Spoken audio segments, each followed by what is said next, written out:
On May 16, 1996, a hero was born. A hero for Brandon, Mississippi, a hero for Jacksonville, Florida, and a hero for Washington State University. His name is Gardner Minshew. Gardner Minshew grew up in a small town called Brandon, Mississippi, and he played football for Brandon High School. Their mascot was the Bulldogs. During his sophomore year at high school, he took the role as starting quarterback, and he brought his team to the state championships.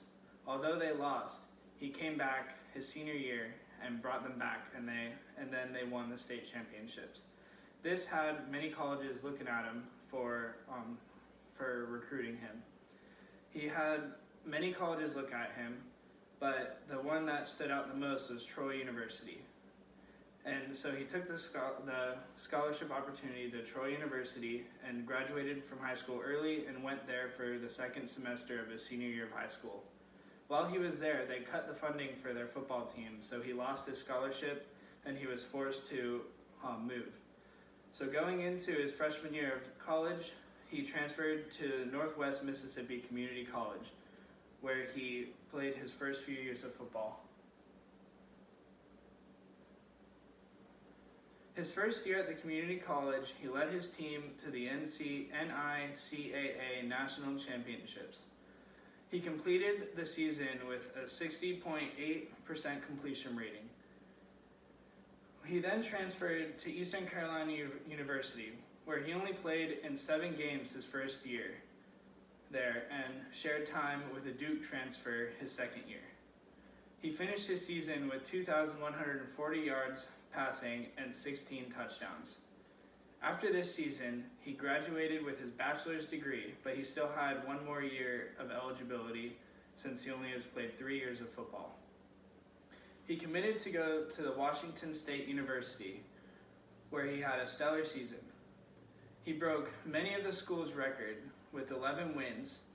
One of these games, he passed for a career high of 470 yards and had a 78.9% completion rate, which breaks more of the school records.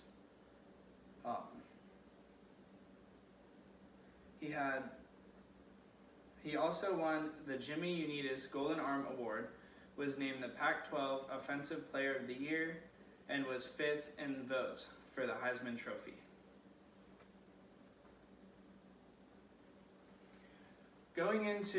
After his last year of college football, he went to the NFL Combine to try to get drafted into the NFL. He was drafted in the 6th round by the Jacksonville Jaguars with their 178th pick. In Gardner Minshew's first game, he came in after starting quarterback Nick Foles was injured on the first drive of the game. He came in the game and passed for 275 yards, had an 88% completion percentage, and this breaks the record for the highest of any player making their debut in the NFL. After this, he went on to be named Rookie of the Month and finished his season off with 3,271 passing yards, 21 passing touchdowns, and 6 interceptions, to go along with 67 carries for 344 rushing yards in 14 games in his rookie season. Thank you.